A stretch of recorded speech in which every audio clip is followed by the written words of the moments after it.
Le musée de Shanghai est spécialisé dans l'art chinois ancien. Il est situé place du Peuple, en plein centre-ville. Le grand spécialiste mondial d'art chinois, Christian Dédier, est français.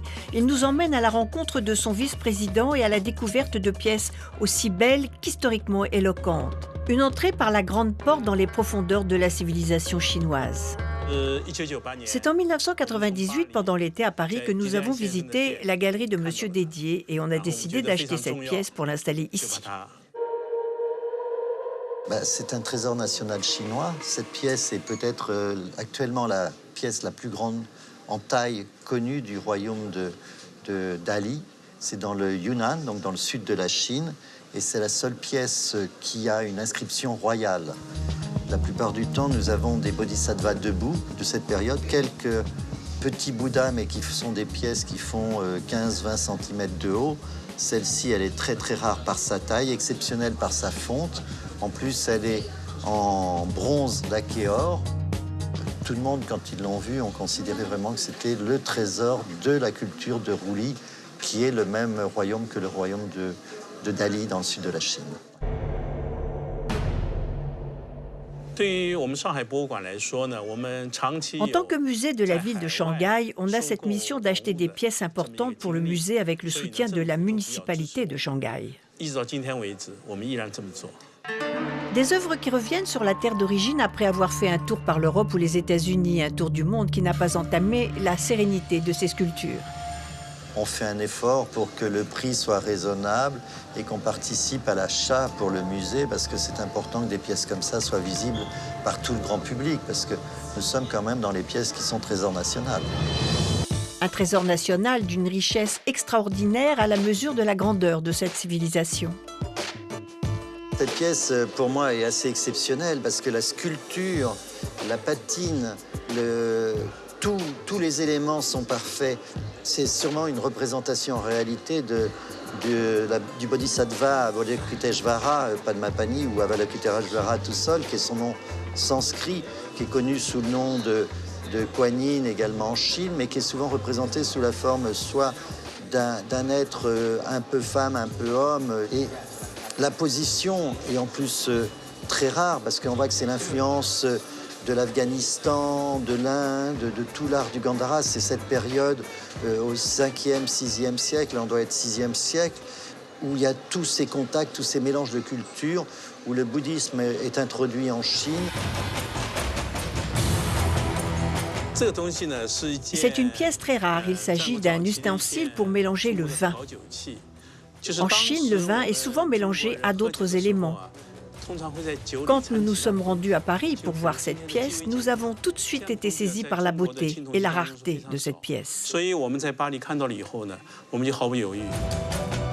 C'est l'apparition des premiers niaillages. Donc la tête, toute la tête et le cou, on voit sous le cou, on a comme un collier incrusté d'argent. On a coupé le métal et on a martelé l'argent dedans. Et sur la tête, on voit le pourtour des plumes de la tête de l'oiseau qui sont niellées d'un fil d'or. Les bronzes chinois doivent leur renommée aussi bien à la finesse de leur conception qu'au témoignage précieux d'une époque datant de 2100 à 500 avant notre ère. On a un certain plaisir, se dire que dans un musée comme le musée de Shanghai, qui est quand même le plus grand musée au monde en archéologie chinoise et surtout dans les bronzes, avoir 5 pièces au musée, même si j'en avais qu'une, ça serait sublime, mais en avoir 5, je crois que c'est l'apothéose.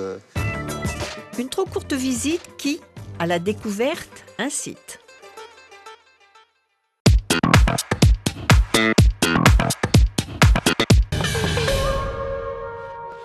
C'est un trésor national chinois. Cette pièce est peut-être actuellement la pièce la plus grande en taille connue du royaume de Dali. C'est dans le Yunnan, donc dans le sud de la Chine, et c'est la seule pièce qui a une inscription royale. La plupart du temps, nous avons des bodhisattvas debout de cette période, quelques petits bouddhas, mais qui sont des pièces qui font 15-20 cm de haut. Celle-ci, elle est très très rare par sa taille, exceptionnelle par sa fonte. En plus, elle est en bronze laqué or, rouge et or. Et surtout, le plus important, comme je l'ai déjà dit, c'est l'inscription royale qui nous permet une datation approximative, parce que nous n'avons pas une histoire complète de cette période, donc nous n'arrivons pas à dater. Nous avons dû faire des équivalences avec les datations autour. Mais tout le monde, quand ils l'ont vu, ont considéré vraiment que c'était le trésor de la culture de Roulis, qui est le même royaume que le royaume de Dali dans le sud de la Chine. Je ne peux pas vous dévoiler la source d'origine, mais je peux vous dire que tout le monde l'avait vu sur le marché, cet objet, et les spécialistes avaient fait une erreur majeure, voyant qu'il y avait, au niveau du cou, la laque était fêlée, était abîmée. Donc tout le monde a dit l'objet est cassé. Et en réalité, ils ne savaient pas qu'à cette période, les pièces étaient faites en deux parties. Donc lorsque j'ai pu acheter la pièce, j'ai fait faire des radios pour prouver que les deux morceaux allaient ensemble.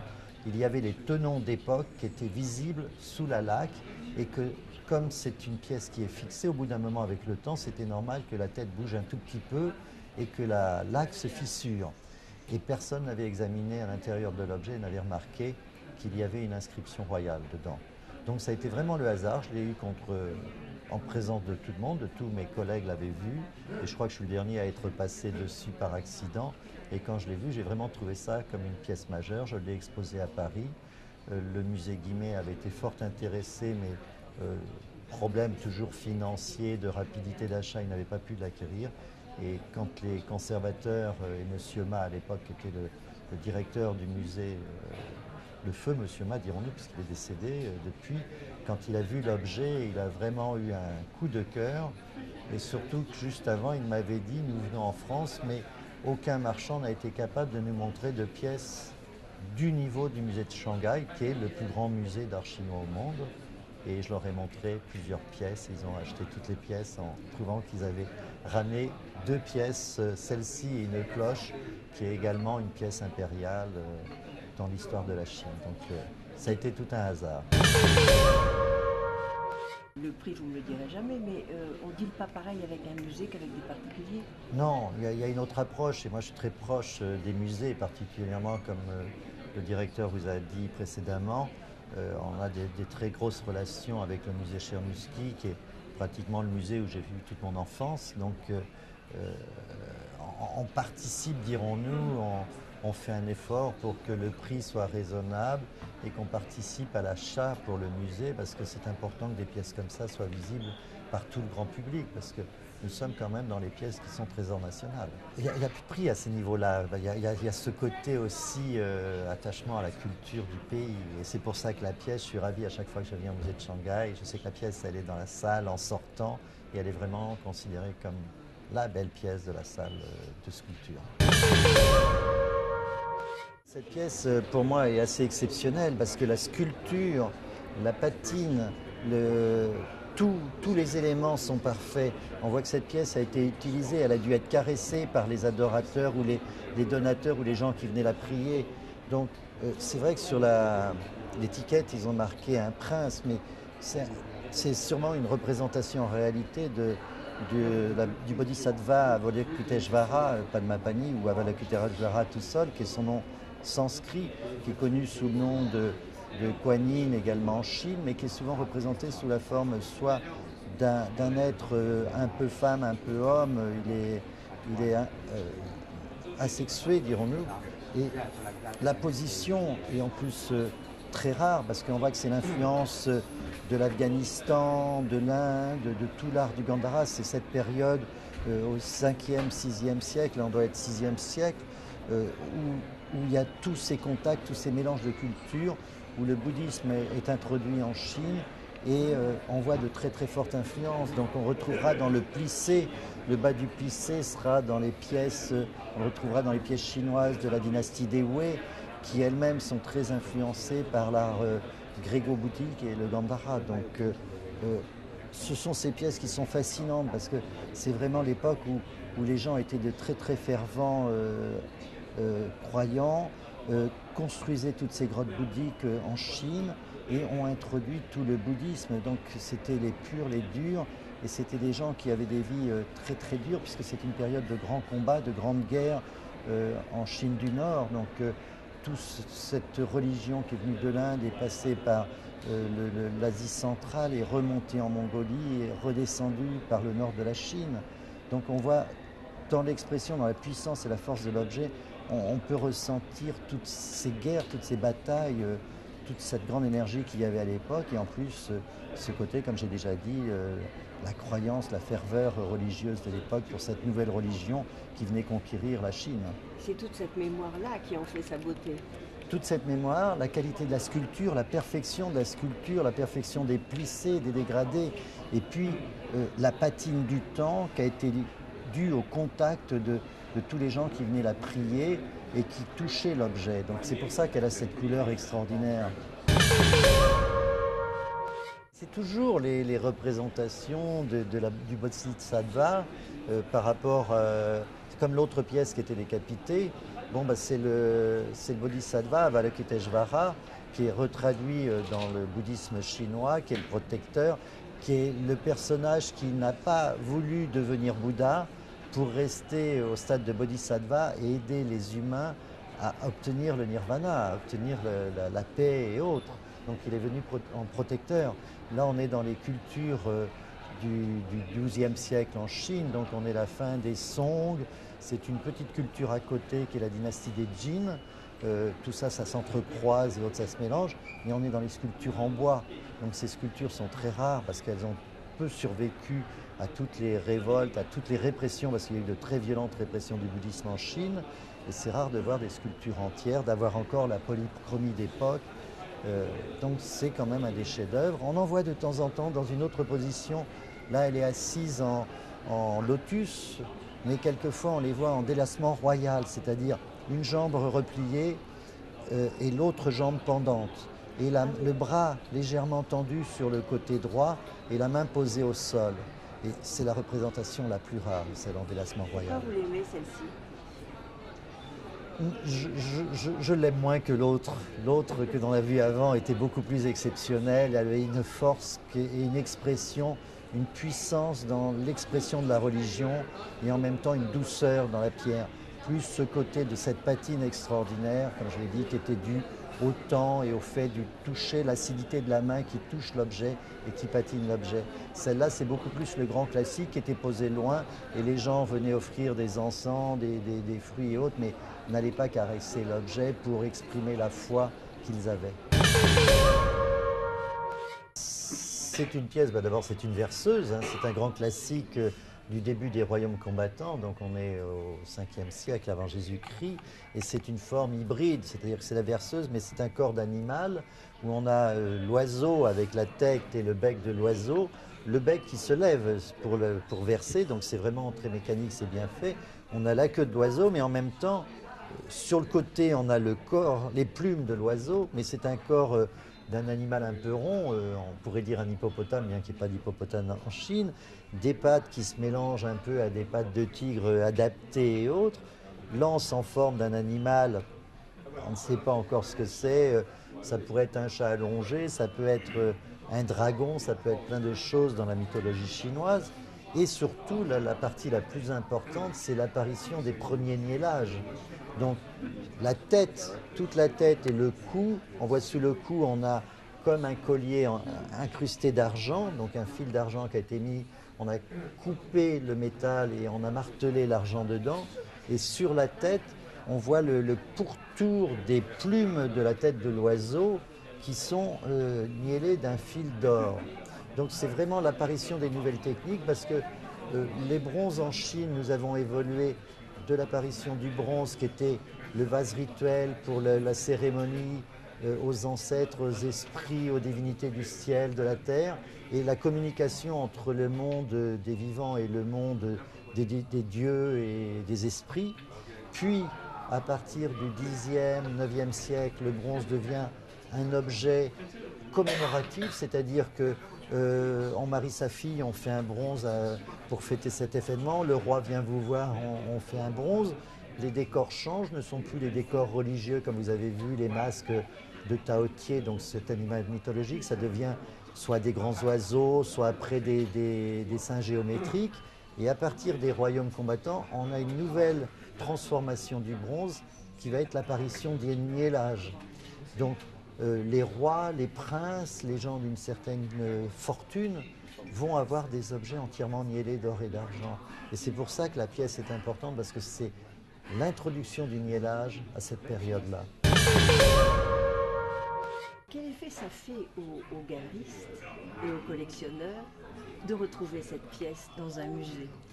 Ah bah Parce que c'est la consécration, ça? C'est la consécration, et puis c'est un petit peu l'ego, là, tout à coup, on a un certain plaisir, se dire que dans un musée comme le musée de Shanghai, qui est quand même le plus grand musée au monde en archéologie chinoise, et surtout dans les bronzes, qui a la plus grande collection, la plus belle collection de bronze au monde, de bronze archaïque chinois, avoir 5 pièces au musée, même si j'en avais qu'une, ça serait sublime, mais en avoir 5, je crois que c'est l'apothéose. Donc là, pour une fois, je suis un petit peu prétentieux. Je suis flatté. Non, ça consacre mon œil. C'est mieux encore. Parce que le nez, c'est souvent un coup de chance. L'œil, c'est quelque chose qu'on peut développer. Réussir à sortir le meilleur objet dans un groupe d'objets, c'est quand même assez exceptionnel. Et je me souviendrai toujours de ma première expérience au musée Czerniowski. Lorsque j'étais jeune antiquaire, mon premier bronze que j'avais acheté, j'avais tout de suite téléphoné au conservateur du musée, qui était le mari de ma marraine. Donc j'avais une facilité d'introduction, et je lui avais amené un bronze, et il m'avait regardé, il m'a dit: je ne te donnerai pas la réponse, c'est toi qui vas trouver la réponse. Il a ouvert la vitrine des bronzes, il a posé mon objet au milieu, et il m'a dit: s'il tient le choc, je l'achète, sinon il va disparaître de la vitrine. Et j'ai même pas attendu sa réponse, j'ai retiré mon bronze parce que j'ai vu qu'il n'avait pas le niveau. Tandis que là, j'ai quand même ce côté flatté, prétentieux peut-être, de me dire, mon objet il est dans la vitrine, et il fait partie, c'est l'objet majeur de cette vitrine. Ou tout à l'heure, la sculpture bouddhique, c'est la pièce majeure de la salle, donc c'est quand même extraordinaire. Et ça, c'est la qualité de l'œil, c'est le travail de l'œil. Et puis bon, c'est la qualité de l'antiquaire, quoi. C'est ce que les grands antiquaires ont, que les grands collectionneurs ont. Un monsieur comme monsieur François Pinault, vous lui montrez 10 objets dans un domaine qui n'est pas sa spécialité, je l'ai remarqué, puisque il ne collectionne pas l'art chinois. Et plusieurs fois, il est venu me voir, et à chaque fois, il a toujours pris l'objet qui était le plus beau. Il a toujours été attiré par l'objet majeur du groupe que je montrais, alors qu'il ne connaissait pas cette période. Donc ce sont des gens qui ont un œil exceptionnel, et ça, c'est un peu le résultat, quoi, de ce travail. Tout a été un concours de circonstances dans ma vie, parce que je n'avais jamais pensé déjà être antiquaire, encore moins historien, vu que j'étais un cancre à l'école en histoire. C'était vraiment ce qui me barbait le plus, et je termine historien, donc c'est vraiment le côté amusant. Mais tout a été un côté de circonstances, de hasard, de chance, beaucoup de chance. J'estime que j'ai beaucoup de chance dans ce métier, et que j'ai toujours eu l'occasion, j'arrive quelque part, l'objet vient à moi. J'ai préparé un voyage la dernière fois pour voir des informateurs dans mon domaine. Je les avais tous eus au téléphone, et il n'y avait rien, ils n'avaient pas un objet en vue, il n'y avait rien qui se passait. J'ai dit: je viens quand même. Et quand je suis arrivé, 1 heure avant moi, il y avait un objet exceptionnel qui était arrivé. Donc ça s'est reproduit tout le temps dans ma vie. Donc c'est pour ça que je dis c'est beaucoup de chance aussi. Mais peut-être que cette chance, c'est parce que les gens savent qu'on a une certaine connaissance, qu'on va comprendre des objets beaucoup plus techniques. Parce que c'est vrai que beaucoup de gens, quand on leur proposera une verseuse, ils diront: bof, une verseuse. Mais là, c'est pas une verseuse, c'est le côté, la perfection de l'objet, la qualité de la fonte, et puis la nouvelle technique qui fait que ça devient très important, parce que c'est les premiers niellages. L'œil, c'est l'accumulation du toucher, de la connaissance du toucher. Le contact est très très important sur l'objet. Le cerveau prend énormément d'informations grâce au toucher. L'œil, c'est aussi savoir regarder et voir, parce que les gens regardent mais ne voient pas.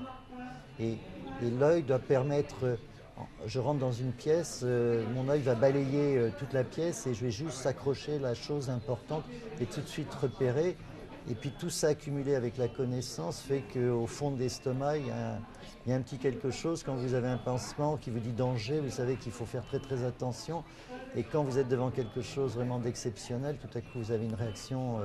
Une émotion. Donc tout ça, c'est le travail, c'est beaucoup de travail, beaucoup de connaissances, mais tout le monde ne l'a pas. C'est ça l'inconvénient, mais on peut le travailler et l'acquérir.